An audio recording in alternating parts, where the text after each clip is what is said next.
Welcome to shadow news. ముందుగా headlines చూద్దాం. మూసీ ప్రక్షాళనకు కొంతమంది అడ్డుపడుతున్నారని జపాన్ లో తెలుగు వారితో అన్న రేవంత్ రెడ్డి. తెలంగాణ ఫార్మా ఐటీ రంగంలో సాధించాల్సిన ప్రగతిని సాధించిందన్న ముఖ్యమంత్రి. ప్రపంచంతో పోటీ పడేలా తెలంగాణను అభివృద్ధి చేసుకుందామని పిలుపు. ఢిల్లీని చూసి నేర్చుకోవాల్సి ఉందన్న రేవంత్ రెడ్డి. కుట్రలు కుతంత్రాలతో విశాఖ మేయర్ పీఠాన్ని కైవసం చేసుకున్నారన్న కురసాల కన్నబాబు. మేయర్ను కూటమి ప్రభుత్వం అప్రజాస్వామికంగా గద్దెదించిందన్న కన్నబాబు. కూటమి పాలనలో అధర్మం రాజ్యమేలుతోందని విమర్శ. విలువలు లేని వ్యక్తి చంద్రబాబు అని మండిపాటు. సభ తర్వాత సభ్యత్వ నమోదుకు కేటీఆర్ గ్రీన్ సిగ్నల్. ఇకపై పార్టీలో డిజిటల్ సభ్యత్వాలే అన్న కేటీఆర్ స్పష్టత. అక్టోబర్ లో రాష్ట్ర అధ్యక్షుడి ఎన్నిక జరగనుంది. ఎలిమినేషన్ వస్తే హైదరాబాద్ కే మరిన్ని సీట్లు వస్తాయన్న కేటీఆర్. వ్యభిచారం కేసు పెడతానని కృష్ణవేణిని సీఐ బెదిరించారన్న ఆవటి రాంబాబు. వెంకయ్య నాయుడు లోకేశ్లపై కృష్ణవేణి అనుచిత పోస్టులు. గుంటూరు జిల్లా జైల్లో రిమాండ్లో ఉన్న కృష్ణవేణి పట్ల దాచేపల్లి సీఐ దారుణంగా వ్యవహరించారన్న ఆంబటి. తిరుమల శ్రీవారి దర్శనం చేసుకున్న సమంత. గతేడాది ప్రొడక్షన్ హౌస్ స్థాపించిన సమంత సొంత బ్యానర్ పై తెరకెక్కిన శుభం చిత్ర యూనిట్ తో కలిసి తిరుమల వచ్చిన శ్యామ్. వీఐపీ బ్రేక్ సమయంలో స్వామివారి దర్శనం. Arjun son of Vyjayanthi movie success press meet లో కళ్యాణ్ రామ్ ఆసక్తికర వ్యాఖ్యలు. మూవీలో ఓ సన్నివేశం తన కుమారుడికి బాగా నచ్చిందన్న కళ్యాణ్ రామ్. శ్రీకాంత్ పోషించిన పాత్ర ట్విస్ట్ అదిరిందని చాలా మంది ప్రేక్షకులు చెప్పారన్న కళ్యాణ్ రామ్. వివరాల్లోకి వెళ్తే హైదరాబాద్ లో మూసీ నది ప్రక్షాళనకు కొందరు అడ్డుపడుతున్నారని తెలంగాణ ముఖ్యమంత్రి రేవంత్ రెడ్డి విమర్శించారు. జపాన్ పర్యటనలో ఉన్న ఆయన తెలుగు సమైక్య కార్యక్రమానికి హాజరయ్యారు. ఈ సందర్భంగా మాట్లాడుతూ తెలంగాణ ఐటీ ఫార్మా రంగాల్లో సాధించాల్సిన ప్రగతిని సాధించిందని అన్నారు. ప్రపంచంతో పోటీ పడేలా తెలంగాణ రాష్ట్రాన్ని అభివృద్ధి చేసుకుందామని పిలుపునిచ్చారు. టోక్యోలోని సమేధా నదిలో పడవలో ప్రయాణించామని, రివర్ ఫ్రంట్ ను పరిశీలించామని ముఖ్యమంత్రి వెల్లడించారు. మూసీ నది ప్రక్షాళనకు కొందరు అడ్డుపడుతున్నారని, కానీ మనం ఢిల్లీని చూసి గుణపాఠం నేర్చుకోవాల్సి ఉందని అన్నారు. మీ తోడ్పాటుతో ప్రపంచంలోని పోటీ పడవచ్చని జపాన్లోని తెలుగు వారిని ఉద్దేశించి అన్నారు. సొంత ప్రాంతాన్ని అభివృద్ధి చేసుకోవడంలో ఉన్న ఆనందం మీకు తెలుసని అన్నారు. ప్రపంచ టెక్నాలజీ దిగ్గజం Tesla space X CEO Elon Musk త్వరలో భారతదేశంలో పర్యటించనున్నారు. ఈ విషయాన్ని ఆయన స్వయంగా వెల్లడించారు. భారత ప్రధాని నరేంద్ర మోదీతో ఫోన్ లో సంభాషించిన అనంతరం ఈ ఏడాది చివరిలో భారత్ కు వస్తానని ఆయన సోషల్ మీడియా వేదికగా తెలిపారు.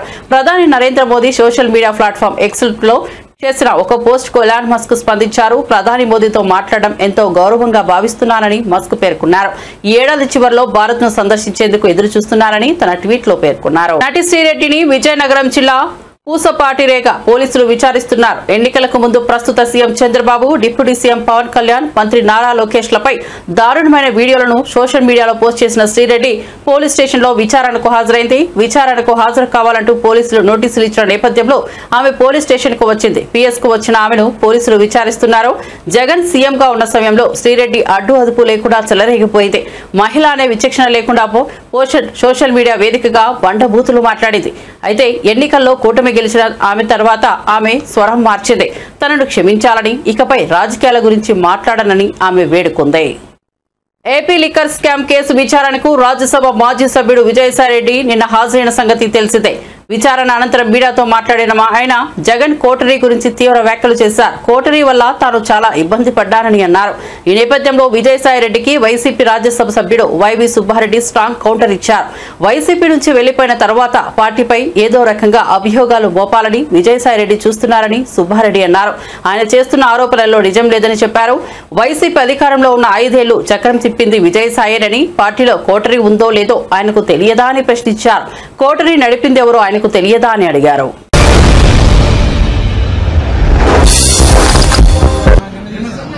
అంటే పార్టీ నుంచి వెళ్ళిపోయినాక ఏదో ఒక విధంగా అభియోగాలు వేయాలి, బండలు వేయాలనే కార్యక్రమం చేస్తున్నారే గాని అధికారంలో ఉన్నప్పుడు ఇక్కడ కోటరీ ఉందా లేదా, కోటరీ నడిపింది ఎవరు అనేది ఆయనకి తెలీదా?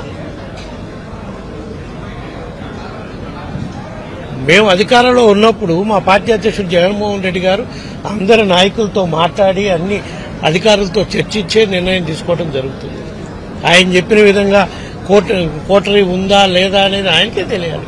ఆయనే కదా అప్పుడు ప్రధానంగా ఇక్కడ 5 సంవత్సరాల అధికారం ఉన్నప్పుడు చక్రం తిప్పారు మొత్తం.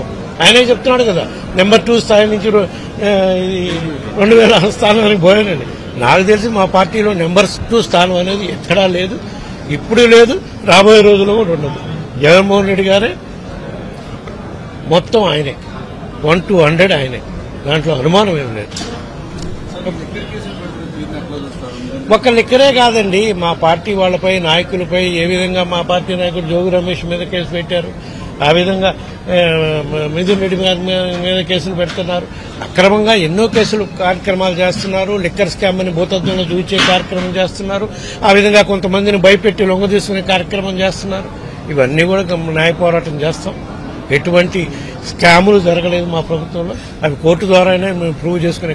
హైదరాబాద్ స్థానిక సంస్థల ఎన్నికల్లో మజ్లిస్ పార్టీని గెలిపించేందుకు బీఆర్ఎస్ ఓటింగ్ కు దూరంగా ఉంటోందని బీజేపీ ఎమ్మెల్యే రాజాసింగ్ ఆరోపించారు. భాగ్యనగరంలో మజ్లిస్ పార్టీని గెలిపిస్తే బీఆర్ఎస్ పార్టీని పాతరేస్తామని అన్నారు. హైదరాబాద్ ఎమ్మెల్సీ ఎన్నికలను బహిష్కరిస్తున్నామని బీఆర్ఎస్ వర్కింగ్ ప్రెసిడెంట్ కేటీఆర్ ప్రకటించారు.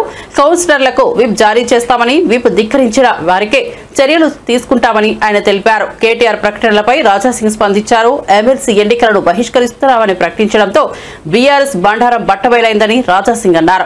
ఎన్నికల్లో మజ్లిస్ పార్టీని గెలిపించేందుకు కాంగ్రెస్ బీఆర్ఎస్ కుట్ర పన్నాయని ఆరోపించారు. ఈ మూడు పార్టీల మధ్య లోపాయికారి ఒప్పందం కుదిరిందని అన్నారు. నేను ఓవైసీకి ఒక మాట అడగాలనుకుంటున్నా. ఇవాళ నువ్వు సభ పెట్టినావు కదా, నీలో దమ్ ఉంటే నిజం చెప్పనికి ప్రయత్నం చేయి. తెలుసు నువ్వు నిజం చెప్పవని. నీ అయ్యా గాని, నువ్వు గాని, నీ తమ్ముడు గాని, నీ ఎమ్మెల్యేస్ గాని, నీ కార్పొరేటర్ గాని వక్ఫ్ బోర్డు పైన ఒక మంచి బిల్ వచ్చింది, దీనికి మనం సపోర్ట్ చేయాలి. అది ఎప్పుడు చెప్పరు, దీనికి అగ్నిస్టే చెప్తారు మీరు. ఎందుకంటే వక్ఫ్ బోర్డు ల్యాండ్ ని అమ్మిపించినా మీరే, వక్ఫ్ బోర్డు ల్యాండ్ ని కబ్జా చేసినారు మీరే, వక్ఫ్ బోర్డు ల్యాండ్ ని తక్కువ డబ్బుల్లో రెంట్ కి తీసుకున్నా మీరే. ఇవాళ ఓల్డ్ సిటీలో గాని, మొత్తం తెలంగాణలో గాని ఎన్నో ఎకరాలు వక్ఫ్ బోర్డు ల్యాండ్ కబ్జా చేసి అమ్మిపించినారు మీరే. అప్పుడు మీకు యాద్ రాలేదా? వక్ఫ్ బోర్డు ల్యాండ్ అల్లా ఇచ్చిన ల్యాండ్, దానికి కాపాడాలి, దానికి అమ్మొద్దు, తక్కువ రెంట్ కి ఇయ్యకూడదు. అప్పుడు యాద్ రాలేదా? ఇవాళ కేంద్ర గవర్నమెంట్, మోదీ గారు government, Bharatiya Janata party government వక్ఫ్ బోర్డు ల్యాండ్ సేఫ్ ఉండాలి ఒక మంచి ఆలోచనతోని దానిపైన ఒక బిల్లు తీసుకొని వచ్చినారు. ఇవాళ వక్ఫ్ బోర్డు దగ్గర 9,50,000 ఎకరాలు ల్యాండ్ ఉన్నది.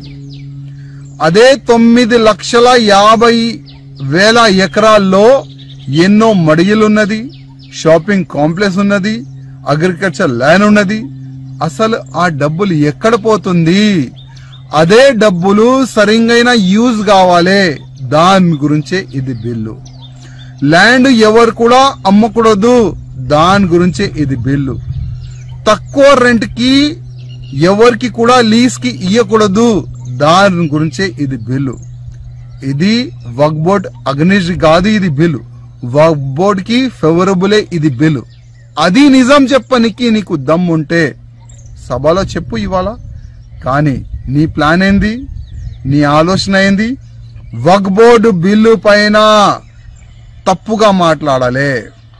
వక్ఫ్ బోర్డు బిల్లు తప్పు ఉన్నది, దాని అగ్నిస్టే మాట్లాడాలి. అది కదా నీ ఆలోచన.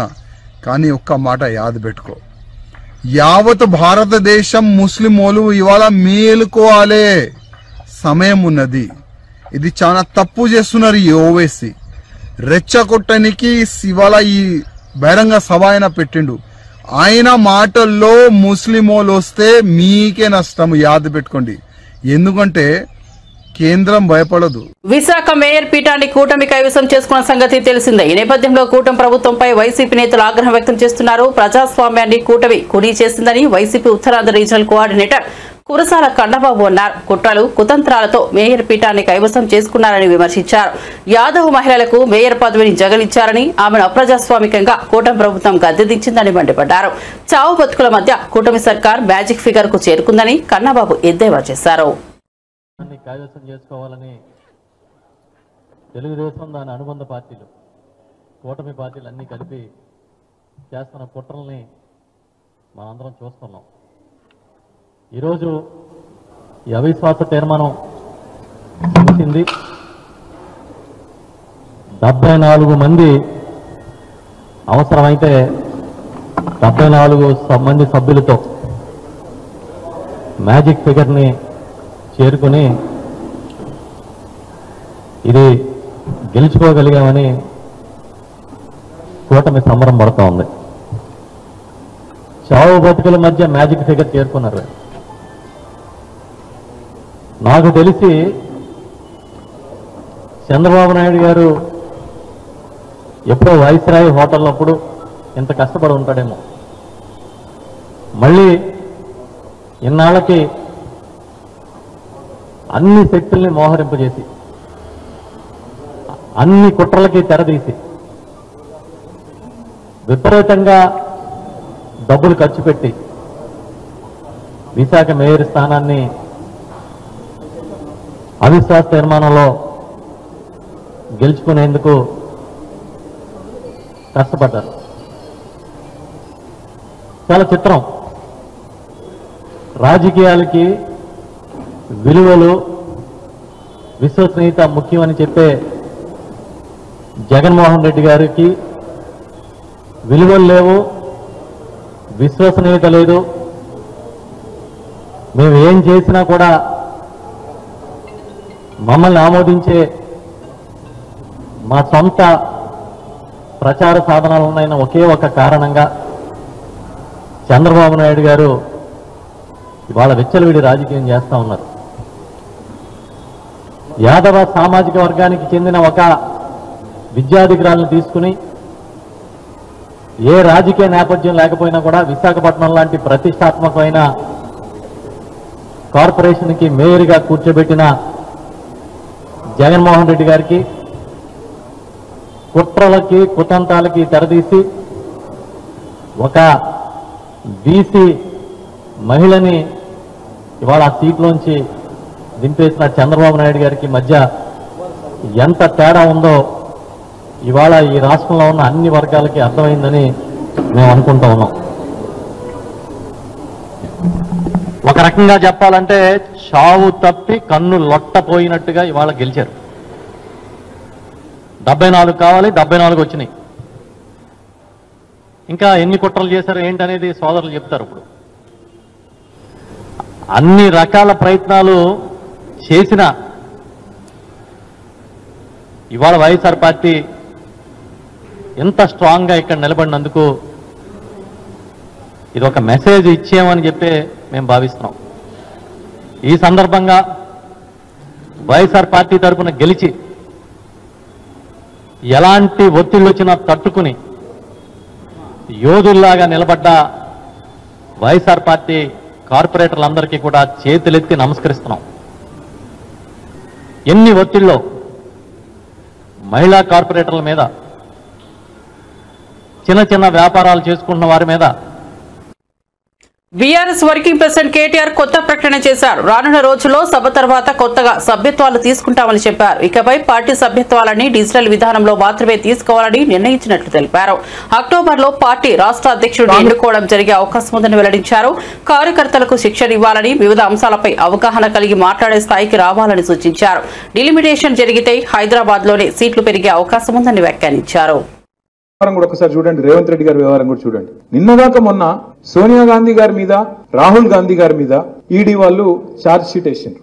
నేషనల్ హెరాల్డ్ అని ఒక స్కామ్ ఏదో అయింది, 2000 కోట్ల కుంభకోణం అని చెప్పి వాళ్ళ మీద ఛార్జ్ షీట్ వేసి A1 గా సోనియా గాంధీ, A2 గా రాహుల్ గాంధీని పెట్టిరు. మొత్తం దేశమంతటినేమో కాంగ్రెస్ ఏడాడుందో అక్కడ లొల్లి చేసిండ్రు. బీజేపీని, మోడీని తిట్టుకుంటూ బయటకు వచ్చి నిరసనలు చెప్పారు. ఇక్కడ కూడా ఏదో చేసినట్టు మహేష్ కుమార్ గౌడ్ పాపం ఇంకా కొంతమంది పోయి లొల్లి పెట్టినట్టు చేసిర్రు. కానీ రేవంత్ రెడ్డి మాత్రం ఒక్క మాట మాట్లాడలే ఈ రోజు వరకు. ఏది వాళ్ళ నాయకత్వం మీద, వాళ్ళ టాప్ లీడర్షిప్, సోనియా గాంధీ, రాహుల్ గాంధీ మీద కేసు అయితే, ఛార్జ్ షీట్ అయితే, దేశంలో ఉన్న కాంగ్రెస్ వాళ్ళందరూ మాట్లాడుతుంటే రేవంత్ రెడ్డి మాత్రం కుయ్యి లేదు, కయ్యి లేదు, సడి లేదు, సప్పుడు లేదు. ఎందుకు అంటే ఒక గంత దృఢమైన బంధం, చోటే బాయిది బడే బాయిది అంత దృఢమైన బంధం అన్నట్టు. ఈయన ఆయన కాపాడుతాడు, ఆయన ఈయన కాపాడుతాడు. సెంట్రల్ యూనివర్సిటీ భూముల్లో బుల్డోజర్లు పంపిండు రేవంత్ రెడ్డి, అక్కడ జింకలు చంపుతుండు అని చెప్తే నేను ప్రధానమంత్రి గారిని అడిగిన, అయ్యా ప్రధానమంత్రి గారు నీకు సంవత్సరానికి ఒకసారి యాదికి వస్తుంది తెలంగాణ. ఏప్రిల్ 2024లోనేమో ఆ రోజు అన్నావు ఇక్కడ ఆర్ఆర్ ట్యాక్స్ వసూలు చేస్తారు, తెలంగాణలో అవినీతి రాజ్యం వెళ్తుందన్నావు. సంవత్సరం అయిపోయింది, యానివర్సరీ కూడా అయిపోయింది. మరి ఇంతవరకు దాని మీద ఏం కార్వాయి లేదు, దాని మీద ఏం స్టడీ సపోర్ట్ లేదు, ఒక కేసు లేదు. ఏమైంది ఆర్ఆర్ ట్యాక్స్ అని చెప్పి ఆరా తీసింది లేదు. మళ్ళీ ఇప్పుడు సంవత్సరానికి వచ్చి రేవంత్ రెడ్డి ప్రభుత్వం అరాచకం చేస్తున్నది, సెంట్రల్ యూనివర్సిటీలో బుల్డోజర్లు పంపుతుంది అంటున్నావు కదా. సెంట్రల్ ఎంపవర్డ్ కమిటీ రిపోర్ట్ ఇచ్చింది, స్పష్టంగా రిపోర్ట్ ఇచ్చింది. ఇలా ఫైనాన్షియల్ ఫ్రాడ్ జరిగింది, తప్పకుండా ఇన్వెస్టిగేటివ్ ఏజెన్సీలు ఇలా రావాలి, ఎంక్వైరీ చేయాలని చెప్పి వాళ్ళు సుప్రీంకోర్టు అపాయింట్ చేసిన కమిటీ రిపోర్ట్ ఇచ్చింది. మరి రిపోర్ట్ నీ కాడు ఉంది కదా, వెంటనే ఇప్పుడే సిబిఐనో సివిసినో వెంటనే పంపి, నిజంగా నువ్వు రేవంత్ రెడ్డి ఒకటి కాకపోతే ఇన్వెస్టిగేషన్ చెయ్యని అడిగిన, సప్పుడు లేదు. అమృత్ స్కామ్ జరిగింది, రేవంత్ రెడ్డి బామ్మర్దికి 1137 కోట్ల కాంట్రాక్ట్ ఇచ్చిండు, ఆయన కంపెనీకి అర్హతనే లేదు అని చెప్పి ఢిల్లీ దాకా పోయి షికాయత్ చేసిన, సప్పుడు లేదు. పొంగులేటి శ్రీనివాసరెడ్డి ఇంటి మీద తెలంగాణ రెవెన్యూ. భారత మాజీ ఉపరాష్ట్రపతి వెంకయ్యనాయుడు మంత్రి నారా లోకేష్ పై అనుచిత వ్యాఖ్యలు చేసిన YCP social media activist Paleti Krishnaveni ప్రస్తుతం గుంటూరు జైల్లో రిమాండ్లో ఉన్న సంగతి తెలిసిందే. జైల్లో ఉన్న కృష్ణవేణి ములాఖత్ ద్వారా వైసీపీ నేతలు Ambati Rambabu, Dontireddy Vemareddy, party legal cell ప్రతినిధులు కలిశారు. అనంతరం మీడియాతో అంబటి రాంబాబు మాట్లాడుతూ కృష్ణవేణి పట్ల సీఐ భాస్కర్ అసభ్యకరంగా మాట్లాడారని అంబటి అన్నారు. వైసీపీ నేతల పేర్లు చెప్పమని కృష్ణవేణిని హింసించారని, చెప్పినట్లు వినకపోతే కృష్ణవేణి భర్తపై గంజాయి కేసు పెడతారని బెదిరించారని మండిపడ్డారు. కృష్ణవేణిపై వ్యభిచారం కేసు కూడా పెడతారని భయపెట్టారని ఆగ్రహం వ్యక్తం చేశారు. సోషల్ మీడియాలో పోస్టు పెడితే వ్యభిచారం కేసు పెడతానని బెదిరించడం ఏమిటని ప్రశ్నించారు. సీఐపై చర్యలు తీసుకోవాలని డిమాండ్ చేశారు. ఇది సరైనటువంటి విధానం కాదు అనేది ఆ ట్వీట్ సారాంశం. దాని మీద మార్చిలో కేసు రిజిస్టర్ చేశారు. నిన్న ఆమెని తీసుకొచ్చి కోర్టులో ప్రొడ్యూస్ చేశారు. ఇవాళ మాకు లోపలికి వెళ్ళినప్పుడు అర్థమైంది ఏంటంటే, మేము ముగ్గురం లోపలికి వెళ్ళాం. మాధవి గారు అడ్వకేట్ గారు, అదేవిధంగా వేమారెడ్డి గారు మంగళగిరి సమన్వయకర్త. మేము వెళ్ళినప్పుడు ఆమె పాపం బావురుమని ఏడ్చేసింది. ఏడ్చి ఆమె చెప్పిన మాటలు వింటే మాకు కూడా కళ్ళ నీళ్ళ పర్యంతం అయ్యాం. ఆమె చెప్పింది ఏంటంటే, సాయంత్రం 5:30కి అరెస్ట్ చేశారు. అక్కడి నుంచి సుమారుగా 9-10 మధ్యలో దాచేపల్లి పోలీస్ స్టేషన్కి తీసుకొచ్చారు.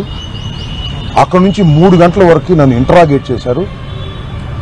3 గంటల తర్వాత కూడా భోజనం పెట్టలేదు, మంచినీళ్ళు ఇవ్వలేదు. 17వ తారీఖు ఉదయం మాత్రమే టిఫిన్ పెట్టారు. ఎంత దారుణమండి ఇది. పోలీస్ కస్టడీలోకి తీసుకొని 24 గంటల లోపు కోర్టులో ప్రొడ్యూస్ చేయవలసినటువంటి బాధ్యత ఉన్నప్పుడు ఆ 24 గంటల్లో మంచినీళ్లు, ఫుడ్ ఏర్పాటు చేయవలసిన బాధ్యత పోలీస్ అధికారులకు ఉండదా? ఎంత దారుణం ఇది. 12 గంటల పైచలకు ఆమెకి భోజనం పెట్టలేదు. అనేక రకాలుగా హింసించారు. హింసించడం అంటే కొట్టారా అని అడిగాం, కొట్టలేదు. మ్యాజిస్ట్రేట్ గారి ముందు కూడా, ఏదైతే 17వ తారీఖు సాయంత్రం మ్యాజిస్ట్రేట్ గారి ముందు హాజరుపరిచినప్పుడు కూడా ఆమె కొన్ని విషయాలు మ్యాజిస్ట్రేట్ గారి దగ్గర చెప్పింది.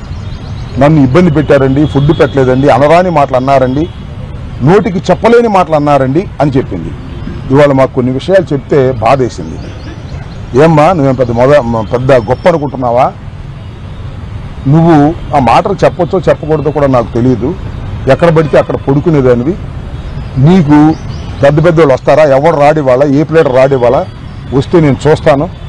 నీ మీద వ్యభిచారం కేసు పెడతాను, వ్యభిచారం కేసు పెట్టి లోపలేపిస్తాను ఒప్పుకోకపోతే అనేటువంటి మాటలు. భర్త పిల్లల్ని కూడా కేసుల్లో ఇరికిస్తాను, జాగ్రత్త, గంజాయి కేసు పెడతాను అని సాక్షాత్తు station house officer CI Bhaskar రావుని బెదిరించే కార్యక్రమం చేశాడు. అంతేకాదు ఇంకా చాలా మాట్లాడినాడు. ఎవడొస్తాడు ఇప్పుడు? మహేష్ వచ్చి బొచ్చు మిగుతాడా? జగన్మోహన్ రెడ్డి బొచ్చు మిగుతాడా? These are the words used by the circle inspector of police Dachepalli. ఆమె చెప్పిన మాటలు మేము కల్పించినవి కావు ఇవి. ఇంకా చాలా చాలా మాటలు మాట్లాడాడు. మీ ప్లేడర్లు ఏమన్నా గొప్పోళ్ళ? మా కాళ్ళు పట్టుకు బతిమాడాలి ప్లేడర్లని? ప్లేడర్లు ఏమైనా గొప్పోళ్ళు అనుకుంటున్నారా? ప్లేడర్లు ఏమైనా వదిలించడానికి వస్తారా? మా కాళ్ళు పట్టుకుని బతిమాడాలి అనే మాట ఒకటి. ఇంకో మాట ఏంటమ్మా, మన వినుకొండలో ఎవరు రషీద్, ఇవాళ నేను కన్ను మూసుకుని బయటకు వెళ్తే రషీద్ నరికేస్తారు నేను ఇక్కడ, జాగ్రత్త ఏమనుకుంటున్నామో అని అన్నా అంట. ఏంటిది? ఎక్కడున్నాం మనం? ఒక ఆటవిక సమాజంలో ఉన్నావా లేక ఒక చట్టబద్ధమైన సమాజంలో ఉన్నావా అని అడుగుతా ఉన్నాను నేను ఇవాళ. ఒక పోలీస్ సిఐ ఇంత దౌర్జన్యంగా ఇంత బీఆర్ఎస్ నేత మాజీ మంత్రి మల్లారెడ్డి మరోసారి వార్తల్లో నిలిచారు. కాంగ్రెస్ పార్టీని ఉద్దేశించి ఆయన చేసిన వ్యాఖ్యలు వైరల్ అవుతున్నాయి. కాంగ్రెస్ పార్టీ అణుబాంబు లాంటిదని దాని దృష్టి బీఆర్ఎస్ పైనే పడిందని అన్నారు. అలాంటి కాంగ్రెస్ పార్టీని మటాస్ చేయాల్సిందేనని చెప్పారు. కేటీఆర్ అధ్యక్షతన ఈ రోజు కీలక సమావేశం జరిగింది. అనంతరం మీడియాతో మాట్లాడుతూ మల్లారెడ్డి వ్యాఖ్యలు చేశారు. కాంగ్రెస్ పార్టీ పాలన దారుణంగా ఉందని ఆ పార్టీని మటాస్ చేయాల్సిందేనని మల్లారెడ్డి చెప్పారు. అణుబాంబు లాంటి కాంగ్రెస్ పై జపాన్ సైనికుల మాదిరి మనం పోరాటం చేయాలని అన్నారు. అప్పుడే గులాబీ పార్టీ అధికారంలోకి వస్తుందని చెప్పారు. ఉప్పు నీళ్లతోటి బాధలైపోయి మనుషులు రోగాలతోటి రకరకాల రోగాలు వచ్చినాయి ఆ బాంబు వేసినాక. వాళ్ళందరూ కూడా జపానీస్ మొత్తం ఖతమైపోయిందని చెప్పేసి ఆ ఒసాక నగరం ఆ సిటీ అంతా కూడా హిరోషిమా నగరం ఖతమైపోయే టైంలో ఖతమైపోయినాక మటాష్ అయిపోయినాక మళ్ళా వాళ్ళు ఒక్కొక్కరు తయారయ్యిండ్రు. ఇప్పుడే కొట్టకూడదు, ఇంకా చాలా ఉంది. ఇంకా ఒక్కొక్కరు వాళ్ళ సంకల్పము, వాళ్ళ పట్టుదల, వాళ్ళ కృషి ఎట్లా తీసుకొచ్చారంటే 1964 ప్రపంచంలోనే ఫస్ట్ టైం బుల్లెట్ ట్రైన్ తీసుకొచ్చారు. ప్రపంచంలోనే బాంబు పట్టి మొత్తం అటాచ్ అయిపోయింది 45లో. 64లో ప్రపంచంలోనే బుల్లెట్ ట్రైన్ తెచ్చుకున్నారు. ఇప్పుడు స్పీడ్ ట్రైన్లు ఉన్నాయి కానీ బుల్లెట్ ట్రైన్ ఆనే ఉంది ఇప్పటికి. అప్పటి నడుస్తుంది. మొన్న లెక్కితే గంటకు 300 కిలోమీటర్ పోతుంది. అంటే అసలు నగరాన్ని మొత్తం అటాచ్ అయిపోయినాక అక్కడ ప్రజలు వాళ్ళ సంకల్పము పట్టుదలతోటి తీసుకొచ్చి రైతు ఇలా ప్రపంచంలోనే #1 టోక్యో, ఇసాకా ఇవన్నీ కూడా జపాన్ టెక్నాలజీలో వాళ్ళంతా #1. అంటే ఎందుకు వచ్చింది? వాళ్ళ పట్టుదల, వాళ్ళ సంకల్పం, వాళ్ళ కృషి, వాళ్ళ పనితనం. ఇప్పుడు మనం కూడా ఏం చేయాలి? అందరం జిహెచ్ఎంసీలో మనం మీద కూడా బాంబు పట్టేట్టు కాంగ్రెస్ వచ్చింది ఇప్పుడు ఈసారి. మరి కాంగ్రెస్ ను మటా చేయాలంటే ఇంకా మీ అదృష్టం ఏంటంటే మటాష్ వాళ్ళంతా వాళ్ళే మటాష్ అవుతున్నారు. వాళ్ళు కాంగ్రెస్ వాళ్ళు మీకు కూడా పని కూడా కల్పిస్తలేరు. వాళ్ళు మనం గమ్మున వస్తుంటే కూడా మటాష్ అయిపోతున్నారు. కానీ ఇంకా మీరు కొద్దిగా జోరు చేయాలి, ఇంకా పికప్ కావాలి. అవకాశాలన్నీ మీకే ఉన్నాయి. రేపు కాబోయే ఎమ్మెల్యేలంతా మీరే, కాబోయే లీడర్లంతా మీరే, కాబోయే పొజిషన్ అంతా మీరే. కాబట్టి మీరు ప్రతి ఒక్కరు కూడా ఒక సైనికుల లెక్క, జపాన్ సైనికుల లెక్క, ఒక సోల్జర్ లెక్క, ఒక ప్రజల లెక్క చేస్తే ప్రపంచమంతా ఈ మీటింగ్ చూస్తుంది. 27 తారీఖు మీటింగ్ ప్రపంచమంతా ఎదురు చూస్తుంది. వరంగల్ మీటింగ్ మీకు తెలుస్తలేదు. మీరు ఇప్పుడు సినిమానే చెప్తుంటే మీరు మజాక్ అనుకుంటున్నారు. నేను చెప్తున్న జిహెచ్ఎంసీలు ఎప్పుడైనా మజాకే తీసుకుంటారు. మీరు సీరియస్ గా తీసుకోవాలి. మీరు సంకల్పం పెట్టుకోవాలి. ఖచ్చితంగా పట్టుదలతో తీసుకురావాలి. మీరు ఎట్లా సక్సెస్ అవుతారంటే ఈ సభ మీరే అబ్బురపోతారు, మీరే పరేషాన్ అవుతారు, విచిత్రమైపోతారు ఈ సభ మీరు గిట్ట గట్టిగా చేస్తే. ఎందుకంటే జిఎస్ఎంసీ మీద పెద్దసారి కూడా నమ్మకం లేదు. ఏమింది సిటీ వాళ్ళు రారు, వాళ్ళు మాయమాటలు చెప్తారని. పశ్చిమ గోదావరి జిల్లా పాలకొల్లు పట్టణంలో స్వచ్ఛంద్ర స్వర్ణాంధ్ర కార్యక్రమంలో మంత్రి నిమ్మల రామానాయుడు పాల్గొన్నారు. కాలువల వెంబడి ఉన్న చెత్త చెదారాలను పారతో తొలగించి ట్రాక్టర్తో ఎత్తిపోశారు. అధికారులు సిబ్బందితో చెప్పి పని చేయించే అవకాశం ఉన్నా తానే స్వయంగా పారిశుద్ధ కార్మికులతో పోటీపడి మరీ చెత్త తొలగించారు.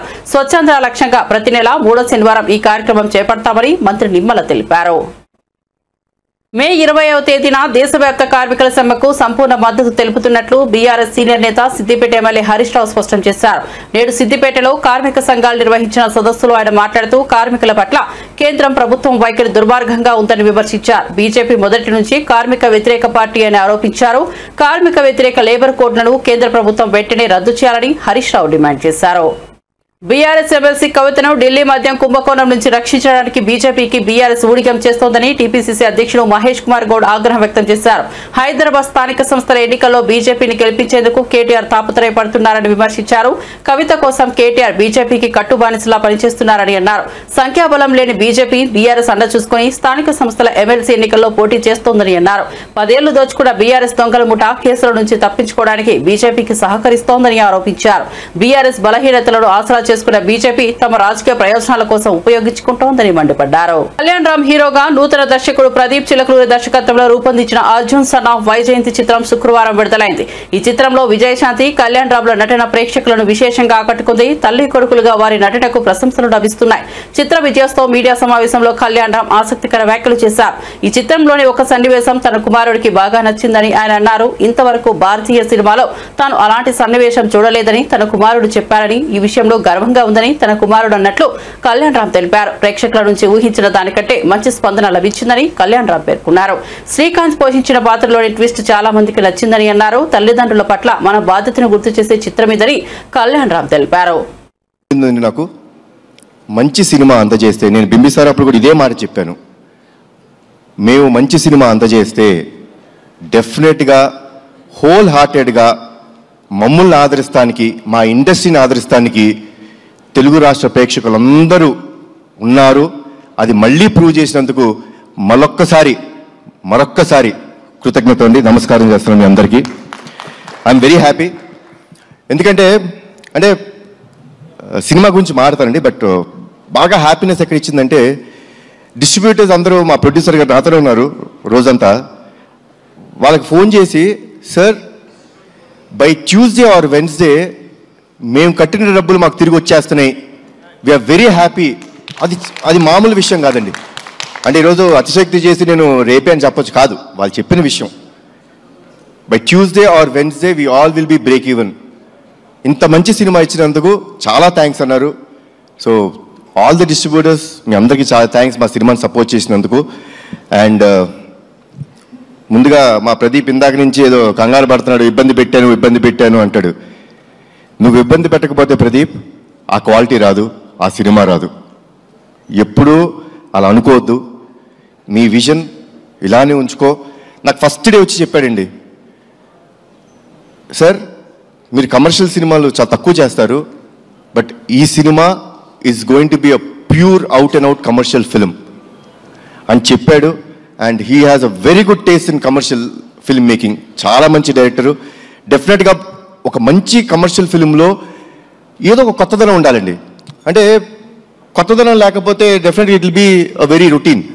ఈ ఫిల్మ్లో లాస్ట్ 20 minutes హైలైట్ అని ఎందుకు అంటున్నావో తెలుసా అండి, the emotion travel between mother and son అంత గొప్పగా ఉంటుంది కాబట్టి దానికి ఒక పీక్ టేక్ ఆఫ్ ఉంటుంది అది. సో అంత బాగా చేసిన మా ప్రదీప్కి, ఇంత మంచి కథ నాకు అందజేసిన ప్రదీప్కి చాలా థ్యాంక్స్ అలాట్ ప్రదీప్. ఇబ్బంది పెట్టలేదు పాపం, నన్ను ఇబ్బంది తక్కువ పెట్టాడండి, ఉట్టి పృథ్వీ గారినే కొంచెం ఎక్కువ టార్చర్ పెట్టాడు. అది నేను ఉన్నాను సెట్లో, పాపం నేను లేనప్పుడల్లా షార్ట్ లేట్ అయితే పృథ్వీ గారు వచ్చి. ప్రముఖ సినీ నటి సమంత తిరుమల శ్రీ వెంకటేశ్వర స్వామిని దర్శించుకున్నారు. తన నిర్మాణంలో త్వరలో విడుదల కానున్న శుభం చిత్ర బృందంతో కలిసి ఆమె స్వామివారి సేవలో పాల్గొన్నారు. శనివారం ఉదయం వీఐపీ బ్రేక్ దర్శన సమయంలో సమంత శుభం యూనిట్ సభ్యులు ఆలయానికి చేరుకున్నారు. తిరుమల తిరుపతి దేవస్థానం అధికారులు వీరికి స్వాగతం పలికి దర్శన ఏర్పాట్లు పర్యవేక్షించారు. సమంత చిత్ర యూనిట్ సభ్యులు స్వామివారిని దర్శించుకుని మొక్కులు చెల్లించుకున్నారు. దర్శనం అనంతరం రంగనాయకుల మండపంలో వేద పండితులు సమంతకు చిత్ర బృందానికి వేద ఆశీర్వచనం అందించారు. అనంతరం స్వామివారి తీర్థ ప్రసాదాలను అందజేశారు. దర్శనానికి ముందు సమంత వైకుంఠం క్యూ కాంప్లెక్స్ లో డిక్లరేషన్ సమర్పించారు.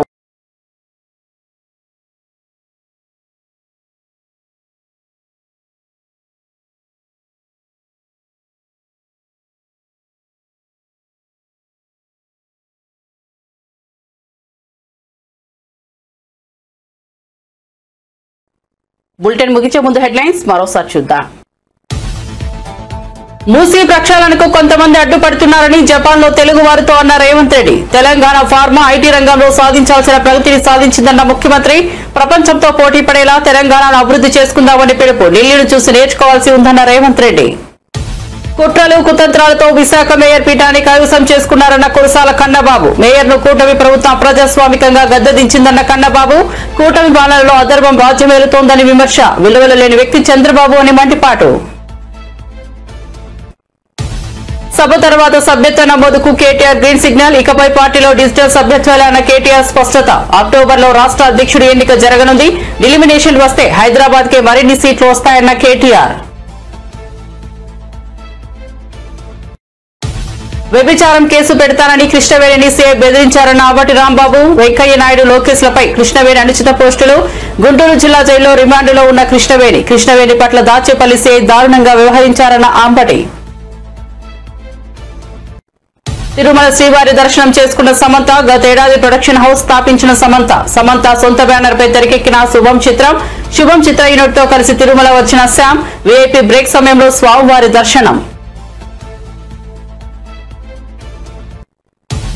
Arjun son of Vyjayanthi movie success press meet లో కళ్యాణ్ రామ్ ఆసక్తికర వ్యాఖ్యలు. మూవీలో ఓ సన్నివేశం తన కుమారుడికి బాగా నచ్చిందన్న కళ్యాణ్ రామ్, శ్రీకాంత్ పోషించిన పాత్ర ట్విస్ట్ అదిరిందని చాలా మంది ప్రేక్షకులు చెప్పారన్న కళ్యాణ్ రామ్. మరిన్ని అప్డేట్స్ కోసం చూస్తూనే ఉండండి షాడో న్యూస్.